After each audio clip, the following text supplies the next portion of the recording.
I'm going to tell you things that will make you want to go buy a ticket and get on a plane right now, but wait, don't. You might have seen hundreds of planes in your life, or maybe none at all, but you'll be shocked to learn this.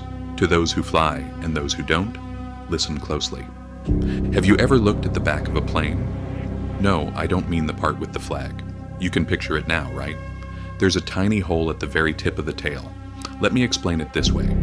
First, I'll list a few things and I want you to think, why on earth are these on a plane? Think about that little hole at the back of the tail. Think about why the windows are round, and keep going. Think about why almost all of them are white, or that black mask around the cockpit windows on some planes. Think about that too. Hard to visualize, isn't it? Because you didn't know. To be honest, I didn't know either. Don't tell anyone. I learned this while writing this text. You can laugh, it's no problem. Every time I looked at the sky, a plane was passing by. A coincidence? No. I lived so close to the airport that one passed every minute. I used to watch them, and for some reason they were all white. Have I ever seen a different color? Rarely. 98% of them are white. While writing this, I realized cars and motorcycles change colors, so why is a plane white? It turns out there are huge advantages. I've looked at planes for years, and only now did I catch this detail. I'm asking the question now. You're not alone, let's continue. We all know planes sit under the sun for hours. What if the plane wasn't white, but black? A black fuselage would literally soak up the heat. It would absorb it. The cabin would heat up much faster. A little personal comment here. I love wearing black. I wear other colors sometimes, but black is my favorite. I've noticed that the sun really burns. I love the sun, but I burn much faster in black clothes. In white, it's normal.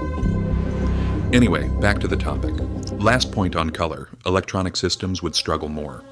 White reflects sunlight while black pulls it in. Did you like how I tied that together? Now, let's talk safety and maintenance. My friends, it's much easier to find cracks, dents, rust, or corrosion on a white plane. You don't even have to look, they stand out. Imagine looking for a crack on a black plane. It's like finding a needle in a haystack. That's why white is the heart of the maintenance crew. When a plane gains weight, the fuel consumption goes up. When fuel costs rise, the airline's heart aches. Plus, white is easy to touch up. Matching the shade of white during a repair is a breeze. My friend, I mentioned that hole at the back earlier. That hole is basically the plane's secret power source. It's called the APU, the Auxiliary Power Unit. Now don't go walking around a plane trying to find it. They'll kick you out. But that unit provides electricity on the ground. It runs the air conditioning and cooling. It provides the air pressure needed to start the main engines. In an emergency, it becomes backup power. It basically saves lives. What do you think about that? Now for the most legendary fact, the windows. Why are they round? Back in the 1950s, jet planes were new. One was the de Havilland Comet.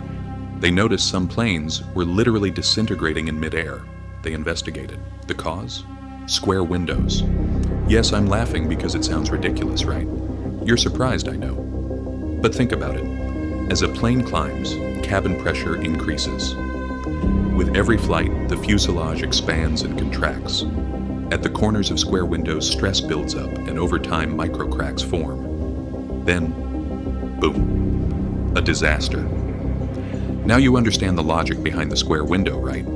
I didn't know this until I wrote it either. I was pretty shocked. After those disasters, they cursed square windows on pressurized planes and never used them again. Round windows distribute the pressure, and since there are no corners, these disasters don't happen. I can already hear some of you asking about that tiny hole in the window. It's not there for nothing. It balances the pressure between the glass layers, reduces fogging, and prevents the inner pane from getting damaged. That hole is an egoist.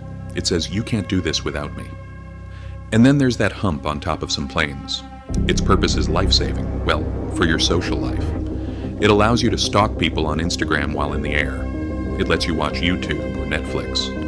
From the company's perspective, installing internet on a plane is like building a flying space station. The cost is a bit of a mood killer, so let's skip that. Just keep using your internet. We have two topics left, the winglets and the black mask. Let's start with the winglets. They didn't put those curved pieces on the wingtips just so people would say, wow, look at that. A vortex forms at the wingtip, which acts like a secret brake, slowing the plane down. To summarize, it reduces that vortex, lowers drag, and saves fuel. Companies pay crazy money for winglets. It's a matter of survival. Finally, that black mask you see on planes like the A350. Here are the reasons. Get your pens ready. It reduces sun glare. It strains the pilot's eyes less. The pilot is right. They can't look down from above all day. Those beautiful views are exhausting for the eyes. It also distributes temperature differences on the glass more evenly, lowering the risk of microcracks. Apparently, it also helps with color matching during maintenance. I didn't quite get that part, but take a note anyway. Plus, it gives the plane a futuristic face, like a robot. And we've reached the end. Every part of a plane has a reason. Nobody put anything there just for decoration. It all connects to safety, efficiency, fuel, maintenance, and physics. Now, I look at planes differently. The mask is cool, the APU outlet is interesting, the winglets are stylish. It's all very high-tech. I made a little joke at the end. Can you laugh for me?